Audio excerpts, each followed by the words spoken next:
Por si las moscas, vamos a hablar de Elon Musk, la compra de Twitter y el asunto de libertad de expresión que ha generado esta compra. Me acompaña Grecia Macías. Ella es abogada, especialista en temas de moderación de contenido y libertad de expresión. Es abogada de la red 3D, es decir, de la Red en Defensa de los Derechos Digitales. Grecia, muchísimas gracias por estar aquí en el estudio. Muchísimas gracias por la invitación.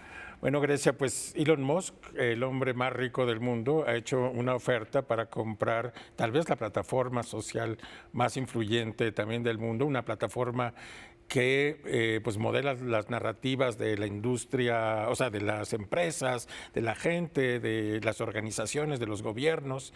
Y Elon Musk ha hecho esta compra diciendo que Twitter tiene un problema de libertad de expresión y él promete, digamos, llegar a controlar la compañía para arreglar este problema. ¿A qué se refería Elon Musk? Claro, el tema es que lo que propone Elon Musk es que Twitter sea una plataforma que no tiene ninguna clase de moderación.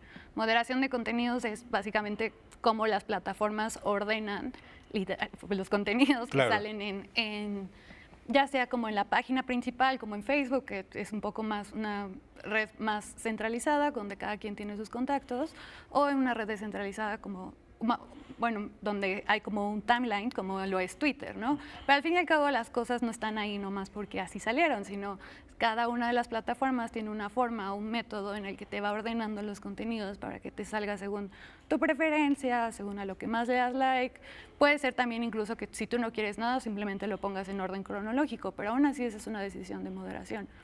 Todas las plataformas moderan, por lo cual justo quisiera saber cómo pretende Elon Musk tener una plataforma sin moderación, porque la moderación ayuda a que no te llegue contenido como spam, como contenido nocivo, por ejemplo, que no está protegido por libertad de expresión, como son incitaciones a la violencia, pornografía infantil, incitaciones al genocidio, ¿no? O básicamente mucho spam, ¿no? Claro. Entonces, eso es como que Elon Musk compró esto pensando que Twitter se dedica básicamente a censurar a todos, sin pensar que es un poco más complicado moderar de lo que parece. Bueno, por las reacciones que ha habido en Estados Unidos, tal vez, digamos, a lo que se refiere es a la prohibición que Twitter hizo para del expresidente Donald Trump para utilizar la cuenta de Twitter, perdón, que es una entre otras cuentas canceladas por motivos que ya nos explicarás, pero digamos los conservadores estadounidenses han tomado la noticia con júbilo.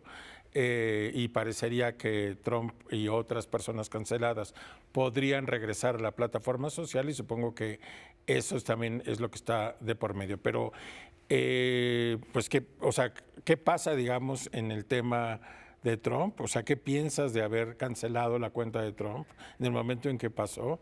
¿Y qué piensas de este regreso, de esta posibilidad de que otras voces canceladas regresen a Twitter? Sí, el tema de Trump es un caso muy particular para el tema de libertad de expresión en línea, y en especial porque no fue la única plataforma, también hay que decirlo. Facebook también bloqueó su cuenta, ¿no? Pero entiendo que... por un tiempo limitado. Después Facebook tiene esto que se llama el Oversight Board, y esa que es como un órgano autónomo, comillas aquí, donde donde supervisa las decisiones de Facebook. Entonces fue donde dijo, solo va durante un tiempo, mientras que Twitter fue ya definitivamente, ¿no? ¿Qué piensas, digamos, de esa cancelación? En especial los hechos del 6 de enero son sumamente lamentables. Graves, ¿no? También es cierto que, o sea, de hecho, una de las grandes prohibiciones que hay en libertad de expresión, bueno, al menos eso en el sistema internacional de los derechos humanos, es la incitación a la violencia. En especial en Estados Unidos hay una barrera también con la primera enmienda, donde dice un discurso que incite directamente a la violencia no puede considerarse protegido por la primera enmienda, ¿no? La primera enmienda ya es un poco más general que nuestras condiciones de libertad de expresión, ahí es que ni el gobierno no se puede meter con la expresión de nadie, ¿no? Pero aquí justo uno de las grandes como dichos fue, bueno, pero es que Twitter no es el gobierno, entonces una forma de incluso expresar la propia libertad de expresión de la plataforma, es Exacto. decir, que yo no quiero a esta persona aquí, ¿no? Entonces fue un gran debate, fue un debate que hasta la fecha ha tenido como pues estos efectos, ¿no? Donde, bueno, ¿y qué hacemos con discursos que incitan directamente a la violencia? Yo creo personalmente que el discurso de Trump, ese mensaje que dio a las personas que estaban tomando el Capitolio, sí estaba hecho para incitar a la violencia, porque llamó básicamente a que, no llamó a que se lo Sí, dejara, ¿no? Llegó a, como estoy orgulloso de ustedes, stand by, ¿no? Entonces, Twitter, por ejemplo, en sus términos y condiciones, sí tiene muy claro que algo que no permite es una incitación clara, directa y específica a la violencia, ¿no? En este caso, por ejemplo, no es lo mismo decir, yo tuitear como, estoy harta, me cansé de, no sé, de mi amiga, ¿no? A veces quisiera ahorcarla, pero como en general, como ahorcarla en sentido metafórico, a decir, vamos a golpear a esta persona en específico, a este grupo de personas en específico, a esta hora, a este lugar, y vamos todos y demás, ¿no?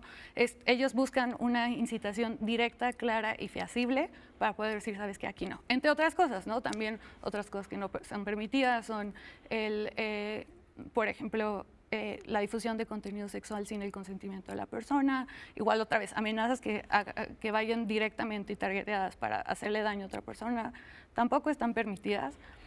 Pero el tema es como que uno de los conservadores dicen mucho, ¿no? Que no, es que ya no tengo tanto alcance o ya no tengo tantas cosas como antes podría hacerlo. Bueno, es que también si tu discurso estaba cayendo dentro de esos supuestos que tenía la plataforma, pues era de esperar que la plataforma, si bien no, o a veces ni siquiera te los tiraba de la plataforma, solo les daba menos visibilidad, que es otra vez el tema de moderación. Pero eso le ha pasado a todos, de todos lados de los espectros políticos. Entonces también es curioso saber como qué va a hacer Elon Musk con esto, porque aparte, uno de los cuestiones principales que le da valor a una plataforma es la moderación, ¿no? Porque no es lo mismo tener la moderación que tiene Reddit, que tenemos en Twitter, que tenemos en Wikipedia, ¿no? Cada de esos servicios de moderación les da un valor único. Entonces habrá que ver qué hará Elon Musk, que por sí él dice que es un gran defensor de la libertad de expresión, pero él también ha buscado censurar varios dichos anteriormente que van desde sus empleados hasta gente que ha criticado proyectos personales del señor Musk. Entonces, pues. Bueno, y además ha incluso insultado gente en su propia red.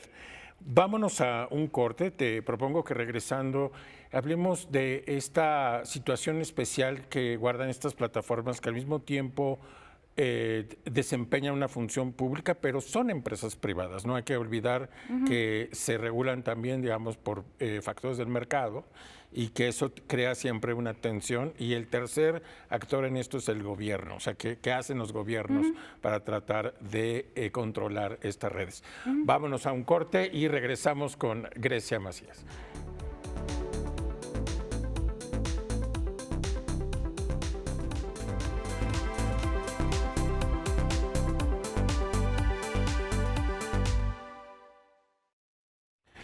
Por si las moscas, estamos hablando de Elon Musk, Twitter y la libertad de expresión. Me acompaña la abogada Grecia Macías, que es abogada de la red 3D, es decir, de la red en defensa de los derechos digitales.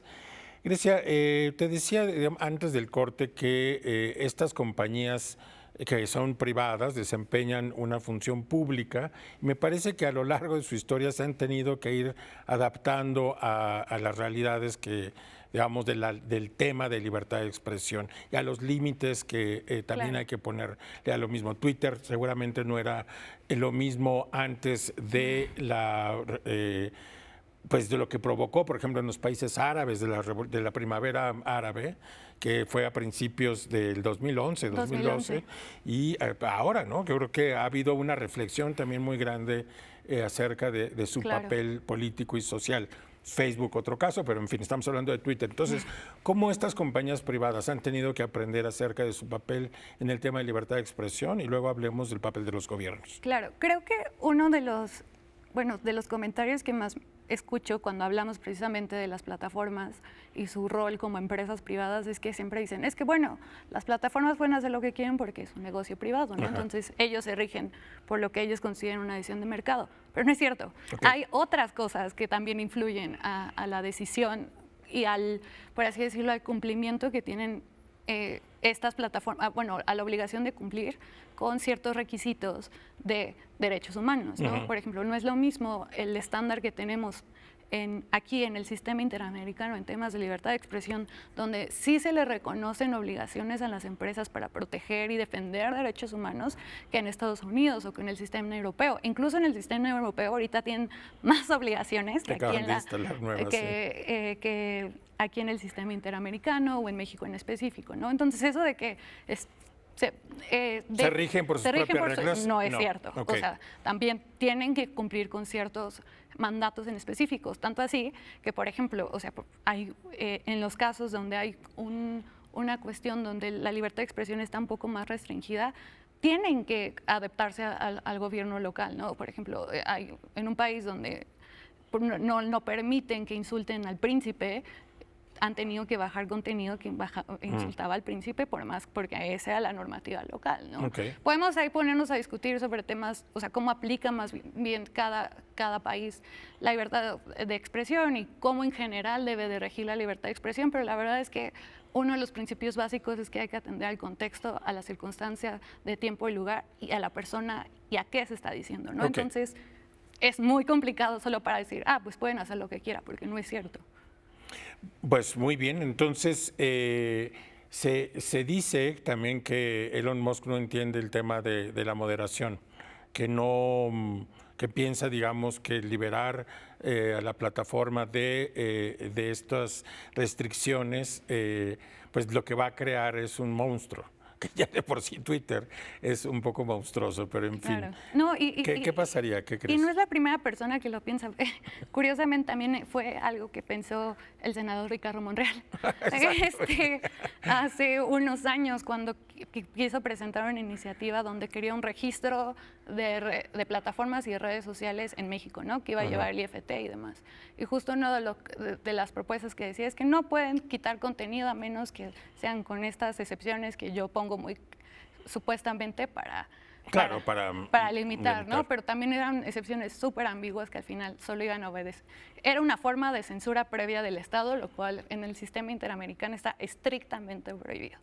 ¿No? Entonces, por eso digo, no es la primera vez a la primera persona que piensa que quitando toda la moderación ya se van a resolver todos los problemas, lo cual no es cierto, ¿no? Lo que hablábamos antes, o sea, cada plataforma tiene su finalidad, tiene su objetivo, y tiene una forma de moderar para llegar a ese objetivo. Por ejemplo, si impusiéramos una única forma de moderar, que normalmente se hace pensando en querer como agarrar y controlar Facebook, o agarrar y controlar Twitter, o TikTok y demás, estamos olvidándonos de otras plataformas como justo decía, como Wikipedia, ¿no? Wikipedia tiene un estándar donde dice, yo no voy a dejar que algo que no sea enciclopédicamente relevante esté en mi sitio. Y por ejemplo, si yo hago un artículo de mi gatita, que es muy preciosa y la quiero mucho, me van a decir, bueno, está muy bonita tu gatito, pero aquí no entra. Lo mismo con Twitter, ¿no? O sea, es como, entiendo que mucha gente ve Twitter como el espacio donde, como escuchaba que decían, como la plaza pública, ¿no? Exactamente.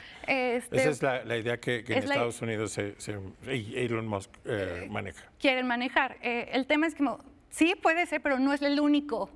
O sea, Internet no se limita a solo Twitter, a Facebook o a los competidores relevantes del mercado de las plataformas. También otra cosa que no se está hablando es, bueno, y es de cómo la moderación afecta también a la competencia en el mercado de las plataformas, ¿no? O sea, si estas plataformas ya no están funcionando para las necesidades que nosotras tenemos, vámonos a otra, ¿no? Y también hay que pensar cómo incluso estas mismas grandes plataformas han hecho para evitar que se desarrollen nuevas plataformas donde poder ir justamente a expresarnos como en la plaza pública, ¿no?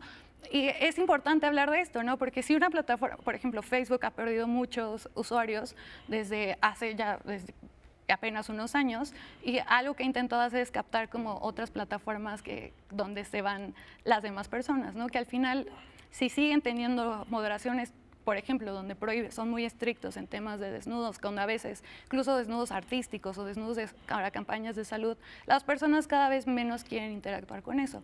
Ahora, en el caso de Twitter, si empieza o sea, por ejemplo, Twitter sí tiene una moderación donde te dice, bueno, según a quienes sigues y a quien le das like o a quien le das RT, te voy enseñando estos contenidos, que al final, ¿qué es lo que quieren todas las plataformas? Que te quedes en la plataforma, ¿no? Que pases el mayor tiempo posible en la plataforma para generar contenido, para generar relevancia y demás, ¿no? Entonces, si a mí me quitan toda la moderación, que es lo que hace que yo esté interactuando con esa plataforma, lo único que va a pasar es que me va a salir puro spam, me va a salir puro, ahora sí, bot, ahora sí, o me va a salir puro contenido del cual no me interesa y simplemente lo voy a dejar. ¿Y qué va a pasar? El negocio se va a estancar. Hay otra paradoja en este asunto, y es que Elon Musk tiene, por ejemplo, intereses muy fuertes en China. Y entonces ahora se especula si con la compra el gobierno chino podría presionar a Elon Musk para que cambie o modere los contenidos de tal manera que no afecten la reputación del gobierno chino, para poner un ejemplo craso. Está curioso. O sea, otra vez, por ejemplo, también es cierto que Twitter se maneja mucho por niveles regionales. Por ejemplo, el equipo con el que yo más trabajo o con quien tengo conexión por mis causas de Twitter México, Twitter Latinoamérica, no es el mismo que Twitter Estados Unidos o demás, Europa, ¿no? sí. Pero eso lo que planteas es un escenario muy interesante, porque si de por sí China ha sido ha evitado todo de toda manera que entre como plataformas del occidente, casi que tiene el gran firewall chino. Sería interesante, también sería muy preocupante, ¿no? Porque pues es como, en especial el régimen chino es muy estricto para cuestiones de crítica, oposición o crítica política a su actual gobierno, lo cual, por ejemplo, algo así no es nada permitido en nuestro sistema, ¿no? Donde, como te comentaba hace rato, el sistema interamericano dice, tú no me puedes censurar previamente, excepción de estos 3 cosas muy específicas, y eso quién sabe, después podemos analizar si mejor no pudiste haber puesto una responsabilidad ulterior. Claro. Pero por el contexto histórico de América Latina, por tanto todos los intentos que hay de censura y demás, el sistema interamericano dijo, la censura previa aquí no se puede. Entonces, pues eso, ¿no? Será interesante ver cómo va a intentar manejar, y es preocupante, ¿no? Si quieren manejar filtros de bloqueo para que tú desde Latinoamérica no puedas criticar al presidente chino. Sí, sería terrible. Otra vez, lo que va a pasar es la gente ya no va a querer interactuar con la plataforma. Vamos a un corte. Te propongo que para el siguiente segmento hablemos cómo funciona Twitter México o América Latina, que es donde está tu contacto, y finalmente qué es lo que piensas que va a pasar. Regresamos con Grecia Macías.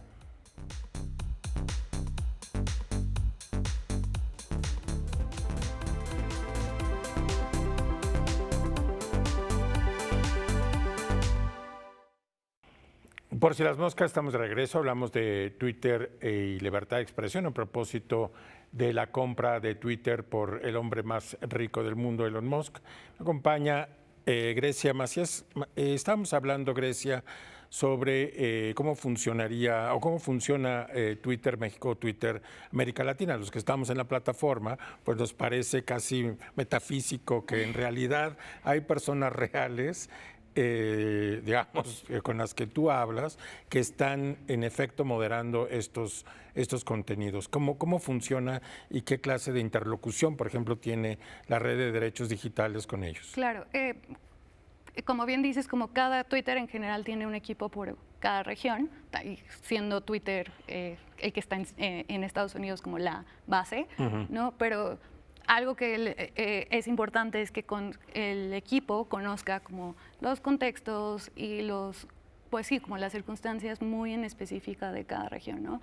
En especial con quienes tenemos más contacto es con el equipo, que la verdad es que hasta les puedo lanzar una felicitación porque son de los que más rápido contestan o los que más están como interactuando con sociedad civil, que es el equipo de Trust and Safety. que justo son los que ven cuando estás apelando, o cuando mete a alguien un reporte o quieres apelar al reporte de un tweet, o por ejemplo para temas de difusión de contenido sexual sin consentimiento. Oigan, subió mi foto, no te están haciendo caso en el reporte, deja escalo la denuncia para que lo puedan mover más rápido, ¿no? Entonces, también en general, como Twitter global, busca tener un acercamiento con la sociedad civil, donde nos expone como cambios que va a haber en sus normas comunitarias o nos pregunta sobre qué opinamos al respecto de ciertos aspectos. Ha habido, claro, discusiones, hay veces donde simplemente no hemos coincidido, y claro que no, pero sí existe ese espacio en la interlocución, y hay que decirlo también, Twitter es quien... O sea, por ejemplo, comparando términos y condiciones de Twitter a Facebook, Twitter es mucho más laxo en qué contenidos sí permite. Por ejemplo, en Instagram no, lo que decía, no, por ejemplo, pornografía o cosas así no puedes subirlo, mientras que en Twitter los desnudos o las imágenes pornográficas, siempre y cuando no sean de menores de edad y sean con consentimiento, están permitidas. Están permitidas, ¿no? Sí. Entonces, pues podemos decir como que sí hay un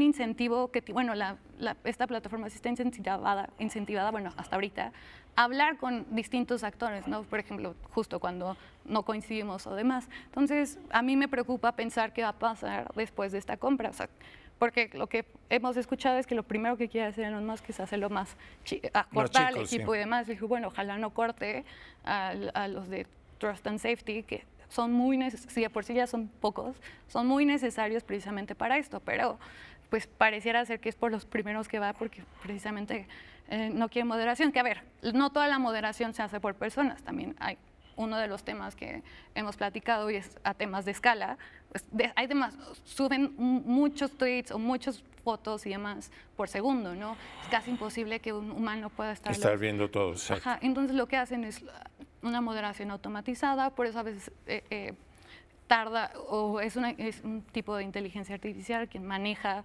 como reportes o está pues decidiendo, dependiendo de el criterio personal de la plataforma, cómo va a ordenar estos contenidos, ¿no? Ya una vez que tú reportas o alzas la voz con que no te gustó esa decisión, es cuando ya te proveen como el servicio de un humano, ¿no? Hay una discusión enorme, hay un debate enorme sobre qué hay que hacer con la moderación automatizada, lo que llamamos desde sociedad civil es que se transparente esta moderación, o sea, de que nos digan claramente cuáles son los criterios y que sobre todo siempre haya una persona humana al final de la cadena de decisiones, ¿no? Hay otro tema que me interesa tratar contigo y es que los políticos mexicanos de todos los signos, seguramente los de todos los países, se quejan de que Twitter es una plataforma también llena de cuentas de bots o de robots o de cuentas falsas que solamente, digamos, influyen en que la conversación vaya hacia un lado o hacia otro, y ahí hay una lucha política. ¿Qué les puedes decir a los políticos sobre esta forma? No hay tantos bots como creen que piensan. Okay. O sea, también es muy común que piensen que una persona que no está de acuerdo con su punto de vista en específico automáticamente piensen que es un robot, que es una cuenta, ¿no?, falsa. También, sí, por ejemplo, en especial de Twitter, si tienen una política en contra de contenido automatizado, no en general, por ejemplo, hay plataformas o hay cuentas que permiten, por ejemplo, que pueda subir una foto de panda rojo distinto cada hora, ¿no? Eso lo permiten, pero por ejemplo, cuando son como contenidos muy repetitivos o como con justo la intención de atacar, la plataforma sospecha y como suspende la cuenta porque dice como no vamos a permitir este tipo de conductas. Ese es el tema, no son tantos como se creen que se piensan. Lamentablemente, y es otra de las cosas criticables que dijo Elon Musk, es que dice, bueno, ahora voy a hacer que todas las cuentas de Twitter sean, o sea, las personas se autentifiquen para decir, sí, soy una persona real tras de esto, ¿no? Okay. Y como casi diciendo quién es y quién no. Y eso pone severos riesgos a un derecho sumamente importante, que es el derecho al anonimato. Okay. Porque el derecho al anonimato a mucha gente no le gusta, porque es como, bueno, es que sí, porque no háganse responsables, no pero no te tengo que dar la cara, en especial en un país donde matan a periodistas, matan a defensores de derechos humanos, y muchas veces estas plataformas son las vías para dar a conocer muchos mensajes. el anonimato para muchas personas, en específico en este país, es una cuestión de vida o muerte. Claro. Entonces, atentar contra eso, y no solo eso, ¿no? También, por ejemplo, a mujeres que han sido o que están huyendo de sus parejas que han abusado de ellas, o personas que han sido abusadas por cierto, que están huyendo de sus agresores. Guardar un anonimato en línea es sumamente importante, ¿no? O, por ejemplo, personas de la diversidad que están explorando su sexualidad, que es algo que pasa mucho con el derecho a la privacidad, ¿no? Hago mi cuenta alterna donde estoy explorando a ver mi identidad de género o mi orientación sexual, que no quisiera que fuera de línea se supiera todavía, ¿no? Entonces, básicamente lo que vas a hacer es que una persona que tal vez está usando un alter ego para estar en una comunidad que le hacía sentir protegida, pierda esa capa de seguridad, ¿no? Entonces es sumamente preocupante y es de las cosas que más hemos puesto el dedo en el renglón. Muy bien. No acaben con el anonimato. Ok, bueno, pues se nos ha terminado el tiempo. Como han visto, no se trata de un asunto de blanco y negro, Sí. es un asunto que tiene una enorme cantidad de matices y veremos qué es lo que pasa con esta influyente red social. Muchísimas gracias, Muchas Grecia, gracias a por ti. estar aquí en Por Si las Moscas. Y nuestra audiencia decirle que nos vemos aquí el próximo sábado a las 7:30.